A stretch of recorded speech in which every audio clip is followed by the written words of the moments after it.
Imagine waking up one morning in 2026, opening your banking app like you've done 1,000 times before, and suddenly seeing a message you've never seen in your life. Your account has been temporarily restricted. No warning, no phone call, no email the night before, just your money, frozen, you can't transfer it, you can't withdraw it. Your rent is due, your card gets declined at the grocery store, and your paycheck just hit an account you can't touch. The scariest part isn't that this could happen. The scariest part is that, legally, your bank might be allowed to do it. And most people have no idea why. Today, we're going to talk about the hidden rules that could let your bank freeze your money in 2026 and why this is becoming more common than ever. Most people believe one simple thing about their bank account. It's my money, I earned it, I pay taxes on it, the bank is just holding it for me. That belief feels logical and it feels fair, but the real system works very differently. When you deposit money into a bank, legally, that money no longer belongs to you in the way you think it does. It becomes a liability on the bank's balance sheet. You become a creditor to the bank. That one detail changes everything, especially when regulations tighten, algorithms take over decisions, and financial surveillance expands. Before we go deeper, let me say this clearly. This video is not about fear, it's about awareness. If you understand the rules, you can protect yourself, and that's exactly what we do here on The Hidden Guy. If you like content that explains the financial system in plain English, hit the like button and subscribe right now. It tells the algorithm you want more videos like this, and it helps this channel grow so more people can learn what EIS really happening behind the scenes. Now let's talk about why 2026 is important. Over the last few years, US banking regulations have quietly shifted, not in a dramatic headline way, but in slow technical changes that most people never read. Anti-money laundering rules have expanded. Know your customer requirements have become more aggressive. Suspicious activity reports are now heavily automated. Banks are under intense pressure from regulators, and when regulators apply pressure, banks protect themselves first, not you.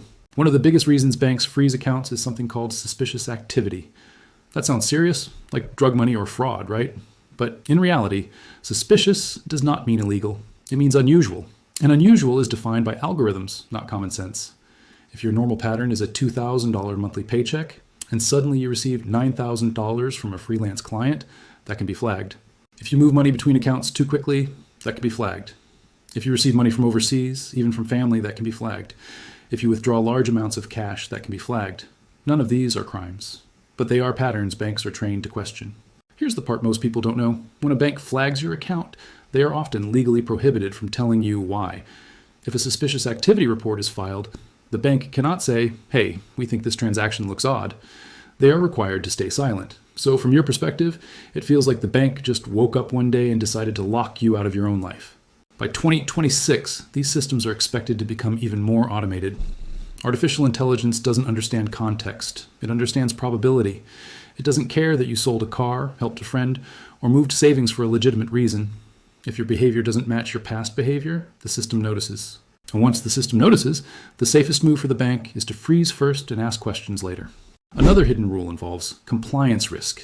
Banks are not just protecting against crime, they are protecting against fines. In the US, banks have paid billions of dollars in penalties for failing to catch suspicious transactions.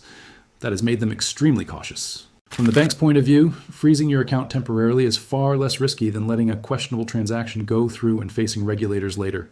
Even if you're innocent, the bank's incentive is not aligned with your convenience. There's also something most people never read: the account agreement. That long document you scroll past and accept in 5 seconds? That's where the bank's power lives. Inside those agreements are clauses that allow the bank to restrict access to funds if they believe there is legal, regulatory, or reputational risk. Notice the wording. Believe.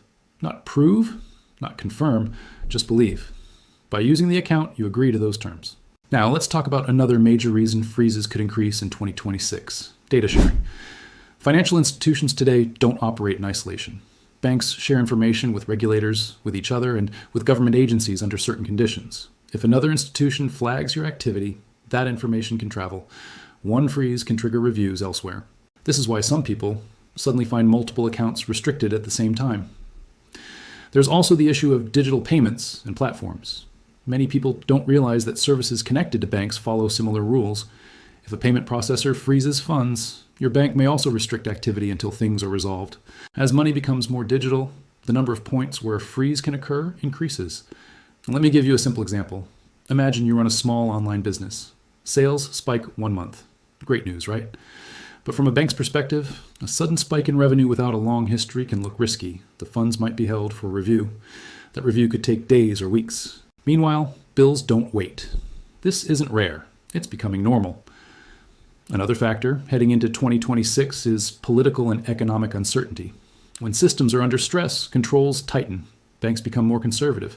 Thresholds for review get lower, not higher. And everyday people feel the impact first.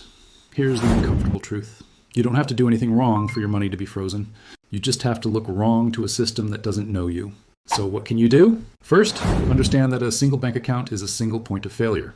If all your money lives in one place, one freeze can stop your entire financial life. Many financially aware people spread funds across multiple institutions for this reason. Second, keep records. If you receive large amounts of money, document where it came from. If questions arise, having proof ready can speed things up. Third, don't assume silence means safety. Just because something worked last year doesn't mean it won't trigger a review next year. This channel, The Hidden Guy, exists to explain these things before people learn the hard way. If this information is helping you, that like and subscribe you clicked earlier genuinely makes a difference. As we move closer to 2026, banking will feel more convenient on the surface and more restrictive underneath.